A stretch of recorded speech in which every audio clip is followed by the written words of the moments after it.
ಈ ಒಂದು ವಿಡಿಯೋದಲ್ಲಿ ಕರ್ನಾಟಕದಲ್ಲಿ ಮೌರ್ಯರ ಹೇಗೆ ಇತಿಹಾಸವು ಇದೆ ಅನ್ನೋದನ್ನು ಬರೀ ಕರ್ನಾಟಕಕ್ಕೆ ಸಂಬಂಧಪಟ್ಟಂತೆ ಮಾತ್ರ ಇಲ್ಲಿ ಕವರ್ ಮಾಡಲಾಗುತ್ತೆ. ಭಾರತಕ್ಕೆ ಸಂಬಂಧಪಟ್ಟು ಇಲ್ಲಿ ಕವರ್ ಮಾಡಲಾಗಲ್ಲ. ಓಕೆ, ಸೊ ಫಸ್ಟ್ನೇದು ನೋಡೋದಾದರೆ ಚಂದ್ರಗುಪ್ತ ಮೌರ್ಯ. ಇವರು 323ರಿಂದ 323 BC ಟು 299 BC ವರೆಗೂ ಇವರ ಆಳ್ವಿಕೆ ನಡೆಯುವಂಥದ್ದು. ಭದ್ರಬಾಹು ಜೊತೆ ಶ್ರವಣ ಬೆಳಗೊಳಕ್ಕೆ ಬರ್ತಾನೆ. ಇವರ ಮಾರ್ಗದರ್ಶನದಲ್ಲಿ ಜೈನ ಧರ್ಮ ಸ್ವೀಕಾರ ಮಾಡ್ತಾನೆ. ಯಾರು ಅಂತಂದರೆ ನೋಡಿ, ಚಂದ್ರಗುಪ್ತ ಮೌರ್ಯ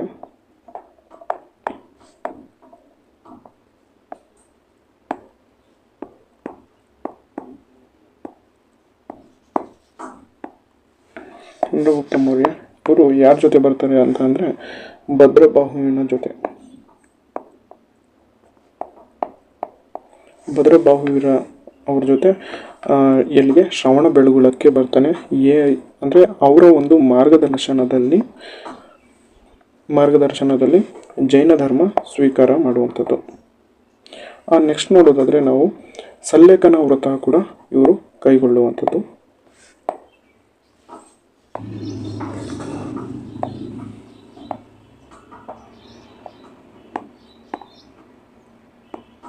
ಇಲ್ಲಿ ಸಲ್ಲೇಖನ ವ್ರತ ಕೂಡ ಇಲ್ಲಿ ಕೈಗೊಳ್ಳುವಂಥದ್ದು. ಸೊ ಇಲ್ಲಿ ಸಲ್ಲೇಖನ ವ್ರತ ಚಂದ್ರಗುಪ್ತ ಮೌರ್ಯ ಇಲ್ಲಿ ಕೈಗೊಳ್ಳುವುದರಿಂದ ಇಲ್ಲಿ ಚಂದ್ರಗಿರಿ ಅನ್ನುವಂತಹ ಒಂದು ನೇಮ್ ಬರುವಂಥದ್ದು. ಈತನ ಮಗ ಬಂದ್ಬಿಟ್ಟು ಚಂದ್ರಗುಪ್ತನ ಮೌರ್ಯನ ಮಗ ಬಂದ್ಬಿಟ್ಟು ಬಿಂದುಸಾರ ಆಗಿರ್ತಾನೆ.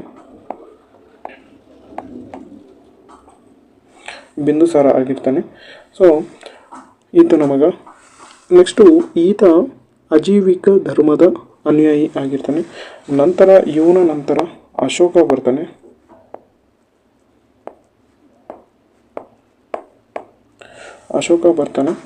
ಇವರು ಬಂದ್ಬಿಟ್ಟು 272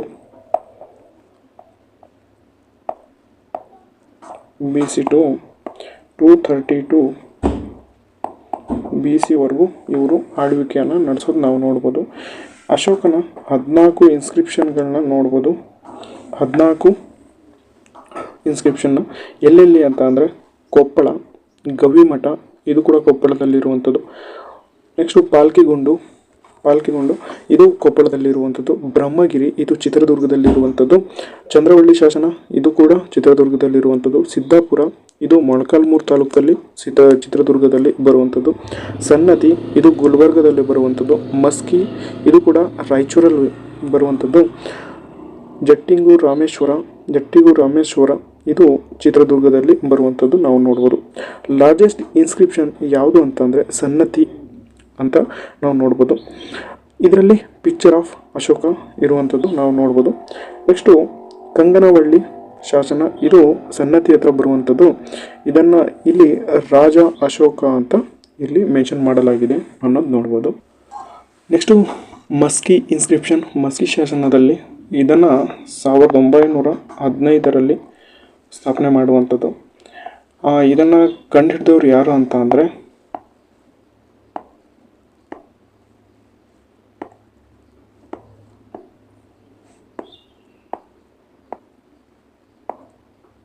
ಚಾರ್ಲ್ಸ್ ಬೆಡ್ರ್ ಅವರು ಕಂಡುಹಿಡಿತಾರೆ ಈ ಒಂದು ಶಾಸನನ. ಸೊ ಹಲವಾರು ಭಾರತದಾದ್ಯಂತ ದೇವನಾಂಪ್ರಿಯ ಅಂತ ತುಂಬ ಶಾಸನಗಳಲ್ಲಿ ಇರುತ್ತೆ. ಬಟ್ ದೇವನಾಂಪ್ರಿಯ ಅಂತ ಅಂದರೆ ಯಾರು ಅಂತ ಯಾರಿಗೂ ಗೊತ್ತಿರಲ್ಲ. ಸೊ ಈ ಮಸ್ಕಿ ಶಾಸನ ಸಿಕ್ಕಿದ ಮೇಲೇ ದೇವನಾಂಪ್ರಿಯ ಅಶೋಕನಿಗೆ ದೇವನಾಂಪ್ರಿಯ ಅಂತ ಹೇಳಿರೋದು ಗೊತ್ತಾಗುತ್ತೆ. ಯಾಕಂದರೆ ಇಲ್ಲಿ ದೇವನಾಂಪ್ರಿಯ ಅಶೋಕ ಅನ್ನುವಂಥದ್ದು ಈ ಒಂದು ಮಸ್ಕಿ ಶಾಸನದಲ್ಲಿ ಮೆನ್ಷನ್ ಆಗಿರೋದು ನೋಡ್ಬೋದು. ವೆರಿ ಇಂಪಾರ್ಟೆಂಟ್ ಮಸ್ಕಿ ಶಾಸನ. ನೆಕ್ಸ್ಟು ಬ್ರಹ್ಮಗಿರಿ ಮತ್ತು ಚಂದ್ರವಳ್ಳಿ, ಸಿದ್ದಾಪುರ ಈ ಶಾಸನಗಳು BL ರೈಸ್ ಅವರು ಇದನ್ನು ಸ್ಟಡಿ ಮಾಡಿದ್ದಾರೆ. BL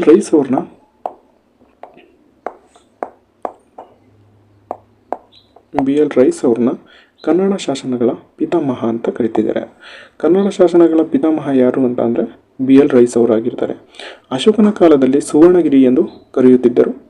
ಮೌರ್ಯರ ಲಾಂಛನ ಬಂದ್ಬಿಟ್ಟು ಧರ್ಮಚಕ್ರ ಮತ್ತು ನವಿಲಾಗಿರುತ್ತೆ.